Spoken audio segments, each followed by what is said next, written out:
तू ही दिस्ता ये सिर्फ एक गाना नहीं है, बल्कि एक पूरा का पूरा एहसास है।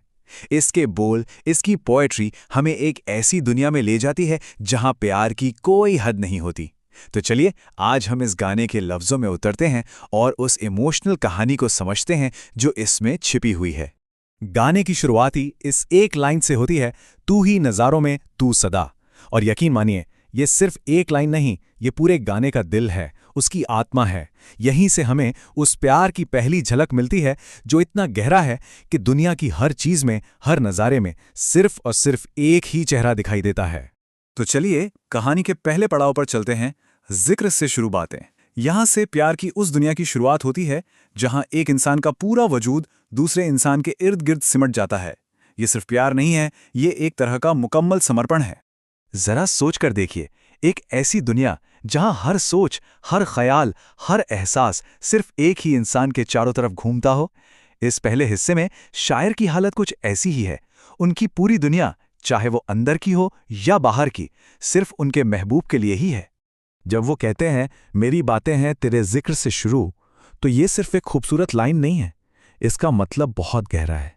मतलब ये कि उनकी हर बातचीत, उसका शुरुआती पॉइंट और उसका एंड पॉइंट, सब कुछ उनका महबूब ही है। बाहरी दुनिया से उनका कनेक्शन सिर्फ उसी एक इंसान के जरिए है। अच्छा, ये तो हुई बाहरी दुनिया की बात। अंदर क्या चल रहा है? अगली लाइन हमें वो बताती है, सीने में जो दिल की जगह है तू। ये कितनी कमाल की बात है। प्यार ने सिर्फ दिल को जीता नहीं है, बल्कि प्यार खुद दिल की जगह बन गया है। मतलब वजूद का जो सेंटर पॉइंट था वही बदल गया है। और यहां आकर तो जिंदगी का पूरा फलसफा ही सिमट जाता है। जिंदगी के बस दो पल हैं, एक मैं और दूसरा तू। और सांसें भी क्यों चल रही हैं? ताकि वो आमने सामने बैठकर एक दूसरे के साथ कुछ और वक्त बिता सकें। इसे कहते हैं समर्पण की इंतहा। लेकिन क्या इतने मुकम्मल, इतने परफेक्ट प्यार में भी कोई शिकायत हो सकती है? यहीं से कहानी में एक दिलचस्प मोड़ आता है। दूसरा पड़ाव हमें इसी सवाल पर लाता है, सातों जनों की शिकायत। तो सवाल यही उठता है कि भाई जब प्यार इतना गहरा है तो फिर शिकायत किस बात की हो सकती है ना? अगली ही लाइन हमें इसी सवाल का एक बहुत वजनदार जवाब देती है। और शिकायत ये है, सातों जनों के लिए क्यों नहीं मिलता है? ये कोई छोटी मोटी शिकायत नहीं है, ये एक तड़प है समय की हदों को तोड़कर इस प्यार को हमेशा के लिए अपना बना लेने की।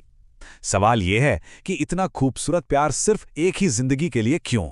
तो अगर प्यार को हमेशा के लिए समय में नहीं बांधा जा सकता, तो फिर क्या किया जाए? यहां से कहानी एक बहुत ही खूबसूरत मोड़ लेती है। शायर एक नया रास्ता खोजता है।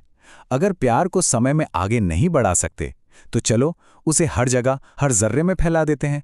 वो जो सातों जन्मों वाली शिकायत थी ना, उसका जवाब यहां मिलता है। उपाय ये है कि अपने महबूब को सिर्फ एक इंसान की तरह नहीं, बल्कि पूरी कायनात की हर चीज में देखा जाए।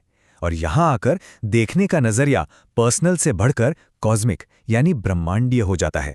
और ये होता कैसे है? देखिए, ये सफर कितना खूबसूरत है। ये शुरू होता है नज़ारों से, मतलब जो कुछ भी आंखों के ठीक सामने है। फिर नज़र उठती है दूर आसमान की तरफ, सितारों में।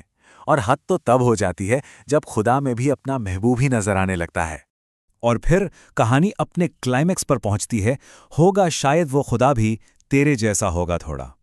इस लाइन पर जरा गौर कीजिएगा। यहां महबूब को खुदा जैसा नहीं बताया जा रहा, बल्कि खुदा को महबूब जैसा बताया जा रहा है। मतलब अब खुदा को परखने का पैमाना भी महबूब बन चुका है। और अब आते हैं गाने के आखिरी हिस्से पर, जो इस प्यार की असल कीमत और उसकी असली पहचान बताता है। एक तरह से ये इस कहानी का अंतिम फैसला है। इस पूरे आखिरी पड़ाव का जो सेंटर पॉइंट है, वो है अनमोल इश्क। मतलब एक ऐसा प्यार जिसकी कोई बोली नहीं लग सकती, जो बेशकीमती है, जिससे दोहराया नहीं जा सकता। और ये बात साफ साफ कही भी गई है, हजारों में ये नहीं बिकता है। मतलब साफ है, ये प्यार बाजार में बिकने वाली कोई चीज नहीं है। ये हर तरह के लेन देन से, हर कीमत से कहीं ऊपर है। ये प्यार सिर्फ अनमोल नहीं है, ये अकेला है, यूनिक है।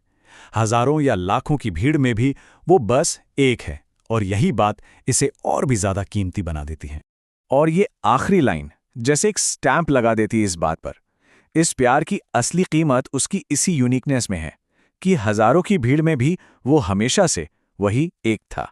तो ये गाना हमें आखिर में एक बहुत बड़े सवाल के साथ छोड़ जाता है कि सच्चा प्यार असल में है क्या? क्या वो किसी को हमेशा के लिए, सातों जन्मों के लिए अपना बनाने की चाहत है, या फिर बस इस बात को गहराई से महसूस कर लेना है कि वो इंसान कितना अनमोल और ख़ास है इसी एक पल में।